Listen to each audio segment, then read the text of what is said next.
Dans ma dernière vidéo, j'améliore mon établi en y rajoutant quelques évolutions. Aujourd'hui, je continue ce projet en y rajoutant quelques accessoires pour améliorer son évolution et son utilisation.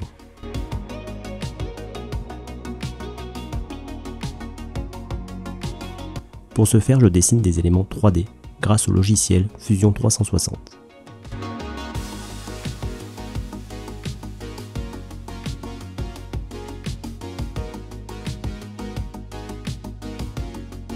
Ensuite, je découpe ces éléments grâce au logiciel Cura,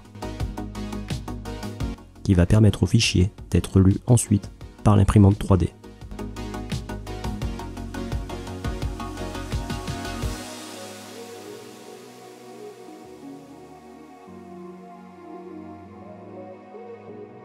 Pour la modélisation, j'utilise donc mon imprimante 3D. Ici, c'est la longueur LK5 Pro. J'avais d'ailleurs réalisé une petite vidéo à son sujet.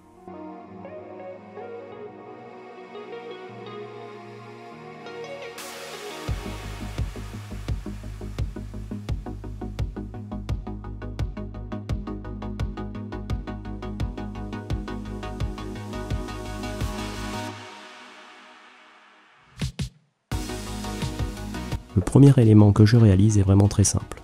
Il me permet juste de déposer des pièces sur le champ, soit mesurer celle-ci, soit au contraire la fixer plus tard avec des serre-joints.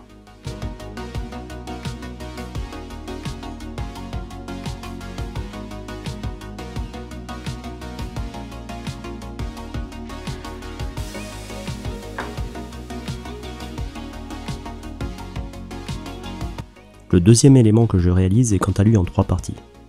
Il y a 2 éléments imprimés en 3D, une fixation et un crochet, et il y a également une ficelle un petit peu élastique qui va me permettre de relier les deux.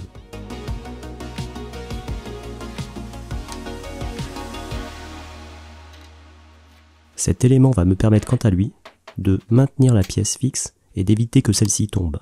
Si je dois réaliser des mesures, ou par exemple si je dois me déplacer pour aller chercher d'autres éléments, d'autres outils, ou des serre-joints pour fixer celui-ci.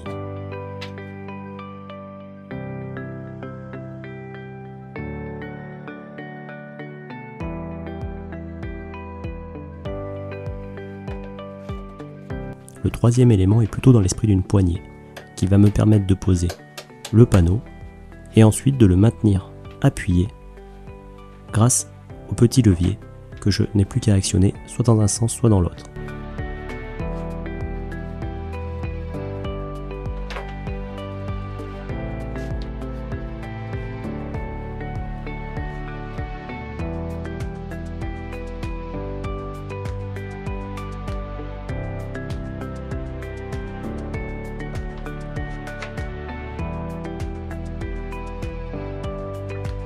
Le quatrième accessoire est encore un objet cylindrique.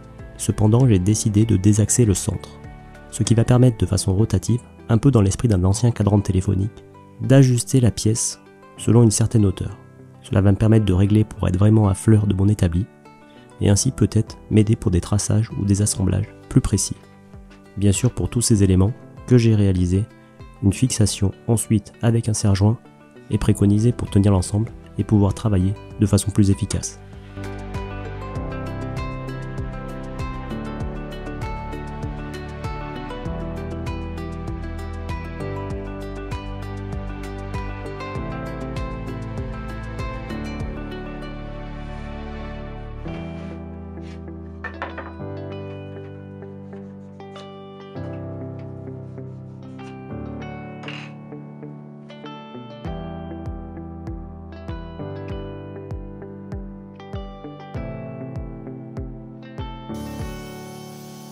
Mon dernier est plutôt basé sur une option plutôt utilitaire et pratique.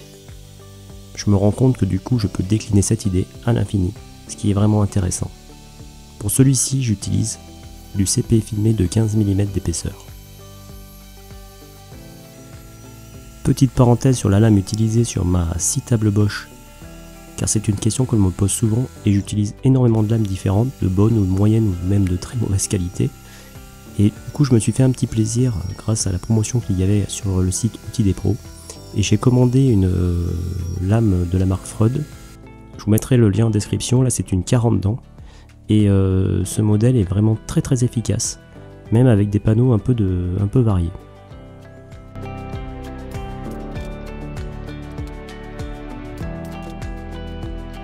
Donc ensuite je réalise un assemblage très basique avec de la colle et la cloueuse. La recherche n'est pas du tout esthétique, on essaie de réaliser quelque chose de très rapide et de très efficace.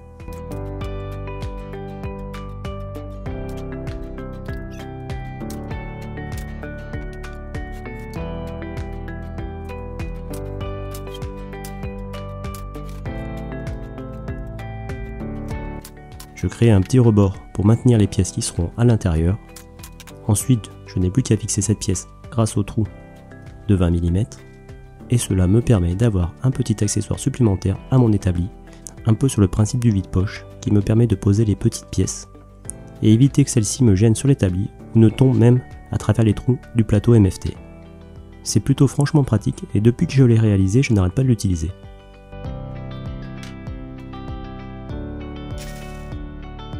Voilà, cette petite vidéo rapide est maintenant terminée. Merci de l'avoir regardée. N'hésitez pas à mettre un petit pouce bleu ou un petit commentaire de ce que vous pensez de ces accessoires. N'hésitez pas également de venir me suivre sur Instagram. Et moi je vous dis bonne continuation dans vos projets et à bientôt pour une nouvelle vidéo.